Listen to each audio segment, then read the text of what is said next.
Hello everyone, this is Govind Krishna and let me welcome you to yet another brand new episode of your very favorite auto show in Rosebowl, Green Signal. Fiat's India journey hasn't been successful enough as the Italian car maker hasn't been able to capture the minds of the mass market yet. But all this could change with the latest offering from Fiat, the new Aventura. Now, it's no secret that we Indians just love SUVs. For that matter, even compact crossovers. The thing is that if you just check the success of the Ford EcoSport, you'll understand how much we are in love with SUVs or SUV-like vehicles. Now, even though the Fiat Aventura might look like a beefed-up Fiat Punto, there is more that meet the eye. There is more than what we see from its exterior.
Fiat knows to design their car well.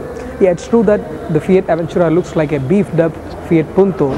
The car definitely looks like an SUV. Now the difference starts right from the new bumper, and from the side it ends at the new tail mounted spare wheel, which gives it the true SUV kind of feel.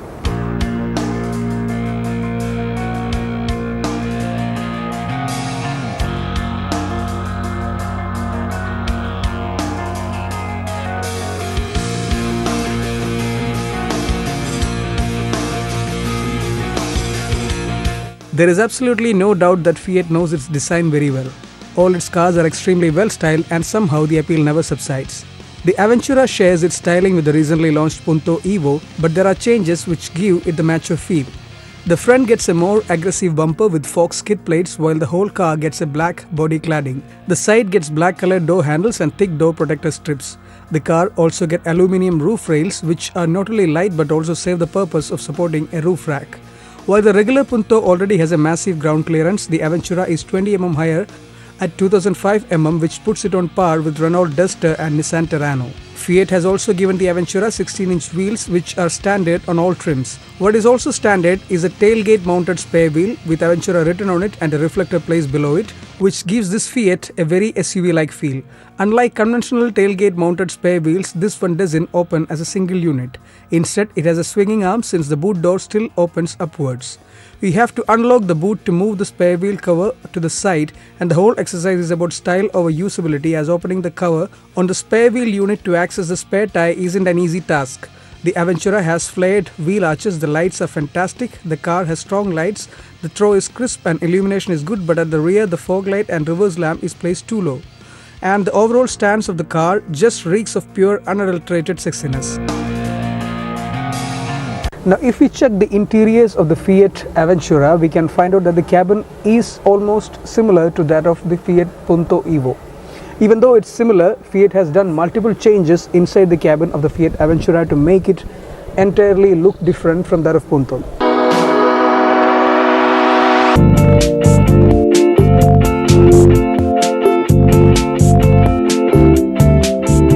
The cabin of the Aventura is similar to the Punto Evo, but Fiat has made multiple changes in the two cars. All the features offered on the Punto Evo are present on the Aventura, but what's more are the three pods which sit right above the center AC vents. Now the Aventura isn't an off-roader, power is still fed to the front wheels, so having a compass and tilt meters for both axes serves little purpose, but still it's a very cool feature to see. The dashboard gets the dual tone treatment and the middle part is finished in soft touch velvet like grey color, which is very unique. The seats and door pads are finished in brown. They use artificial leather and look really good. Audio quality is good for a stock unit, but the lack of Bluetooth streaming continues to be a grave omission. All windows roll down with one touch, but only the drivers roll up with one touch. The Aventura has double blade wipers and they do an excellent job. Fiat cars are always well appreciated for their build quality and the Aventura impresses as well. It feels like a tank and there is a solidity which even German cars can't match. Fit finish is good, but the plastics are hard. The big glitch we found with the quality of the car was the finish on the arm of the tailgate mounted spare wheel. The cabin is a nice place to be in. There is good interior room too, although the rear bench has just adequate space while lacking on under-thigh support and the headroom is an issue for tall passengers. The seats are firm and offer good comfort, but the headrests are a tad too hard. There are quite a few storage bins. The glove box is small though, including door pockets, ticket holder below the rightmost AC vent, seat back pocket, center console and a nice cup holder between the front seats for the rear passenger. Ergonomics are decent, but the steering is too far ahead towards you. There is dead pedal though and visibility all around is better than average. The boot has good capacity and the space saved is used to store the toolbox.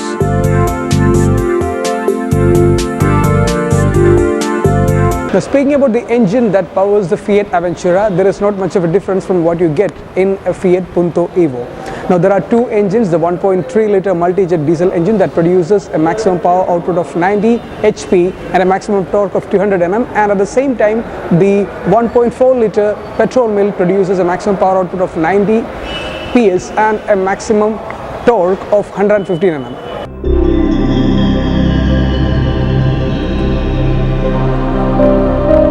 The diesel Aventura is best suited for highway driving, as tackling the urban environment's stop-and-go ordeal isn't where this crossover shines.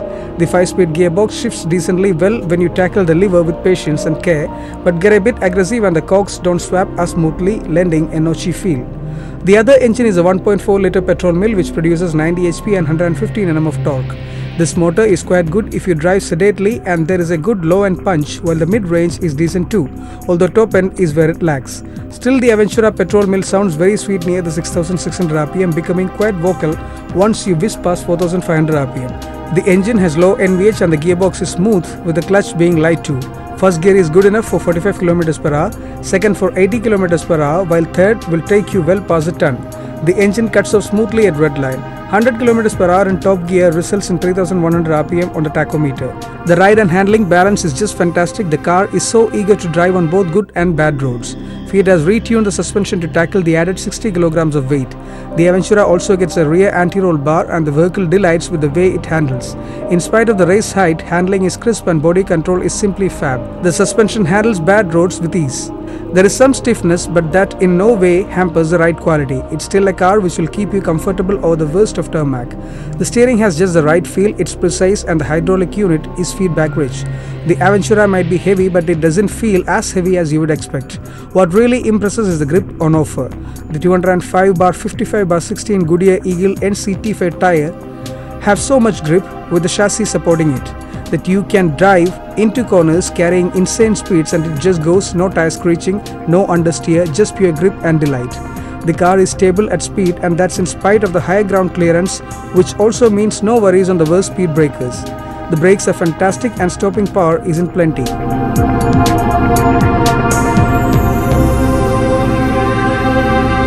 Fiat Aventura is definitely not a half-hearted effort. Instead, it's a splendid job done by Fiat, and for that, they need to be applauded. Right from designing till the ride and handling, they tick every box in the right way. And at this price point, Fiat Aventura is one of the most desirable cars in this particular segment. So this surely deserves to be a hit in the Indian market.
this is time for some news updates. I have a scoop for you, and the scoop is that the Kawasaki is bound to launch the H2 motorcycle in India. The Kawasaki H2 is what the company called a super sport bike or a hyper sport bike with 300 HP of power being produced.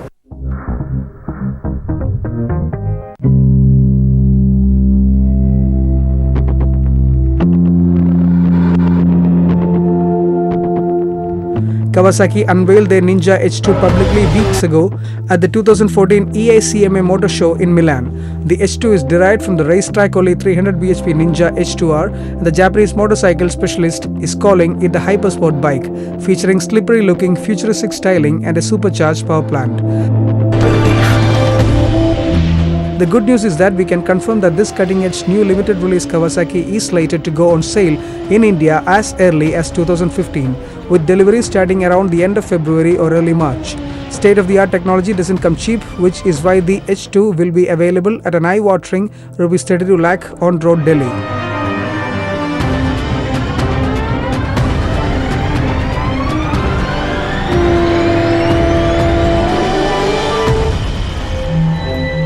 Bajaj's most anticipated smashing looking Pulsar SS 200 is about to be launched in the first half of 2015 as early as the first quarter of 2015.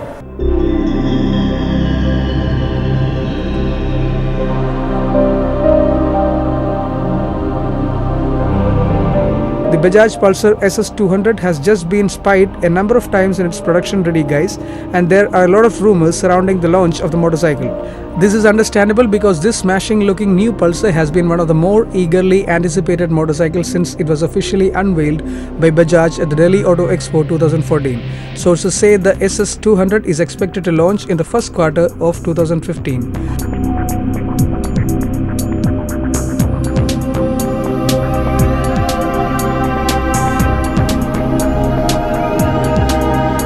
Honda Motorcycles and Scooters India Limited has launched their flagship motorcycle for India, the Gold GL 1800 at a whooping 28.5 lakhs.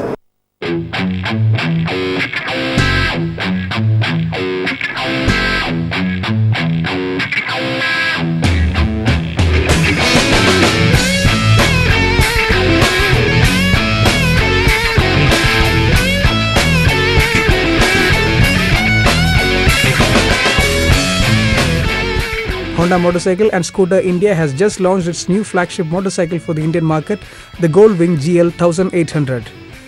Honda has launched two variants of the Goldwing here, the Goldwing Audio Comfort and the Goldwing Airbag. The Goldwing Audio Comfort variant has a number of useful features such as heated grip and individually adjustable heated seats.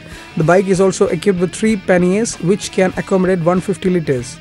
6 speakers and an 80-watt surround sound system. The top-of-the-line model comes equipped with an airbag system and is called the Goldwing Airbag. The passenger gets a contoured seat, grab rails and comfortable footrest. Both Goldwing models come equipped with cruise control and electronic reverse gear to back the heavy bike up in parking situations. The massive motorcycle comes with a 4-stroke horizontally opposed 6-cylinder engine that displaces 1832cc. Safety features such as a CBS, which is combined braking system, and ABS are provided standard with twin disc brakes in front and a single unit behind to help bring the heavy 420 kg bike to a halt. This motorcycle has an aluminium frame and a single side swing arm at rear.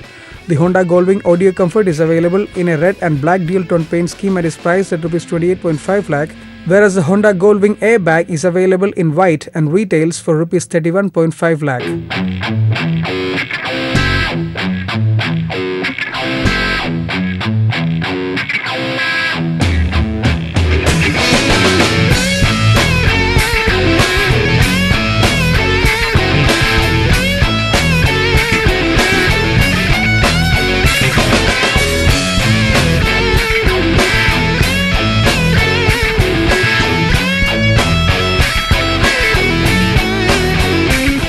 India Kawasaki Motors has launched their most important bike in India, the most important touring bike in India, the Kawasaki Versys 1000.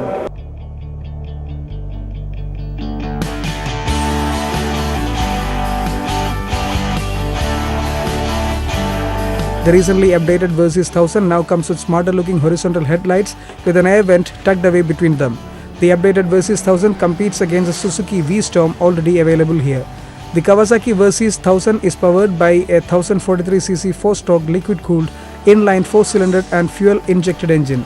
There is a DOHC and 4-valve per cylinder head on the new Kawasaki Versys. Peak torque of 10.4 kg is produced at 7500 rpm on the big bike. Long stroke, fat USD forks up front and a long travel monoshock suspension at rear ensure the Versys has high ground clearance.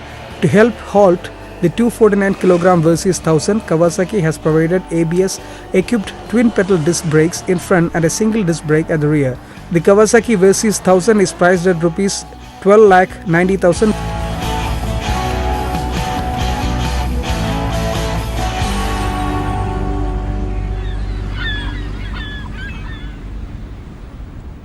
News from Hollywood, Aston Martin DB20 would be James Bond's new car in the latest film.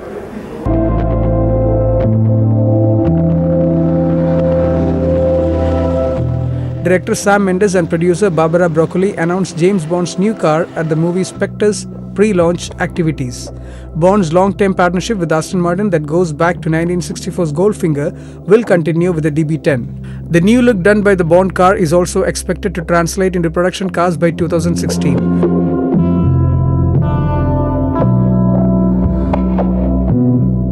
The new DB9 will kick off the revitalized Aston Martin, which will come with lightweight aluminium architecture and a new assortment of engines from Mercedes-AMG.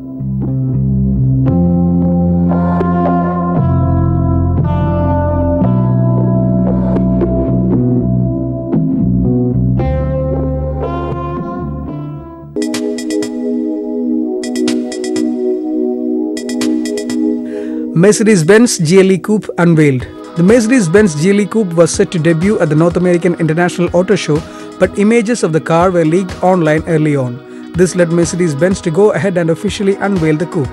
The GLE is positioned to take on the BMW X6. The GLE Coupe features a prominent front fascia with a single bar grille that runs across a wide front radiator opening with LED headlights flanking it. It has a dynamic roofline and a rear end which resembles that of the S-Class Coupe. It gets plastic body cladding and chrome trims on the front and rear, dual exhaust system and 20-inch wheels as standard. 21 and 22-inch wheels will be available as option for those looking to upgrade. As for the interiors, a sport steering wheel, sport seats and a new infotainment system make it to the GLE. Aluminium or wood trims with silver shade accents are also added in. The GLE also gets the AMG treatment with the GLE 450 AMG. It gets an aggressive AMG body kit and 21-inch light alloy wheels. It also gets air suspension, an adaptive damping system and adjustable ride height. On the inside, it gets a Napa leather wrapped sport steering wheel, stainless steel pedals and a carbon fiber trim. On the engine front, there is a 254 bhp 3-litre diesel and a 3-litre V6 petrol tuned to make 328.5 bhp in the standard car and 362 bhp in the AMG version.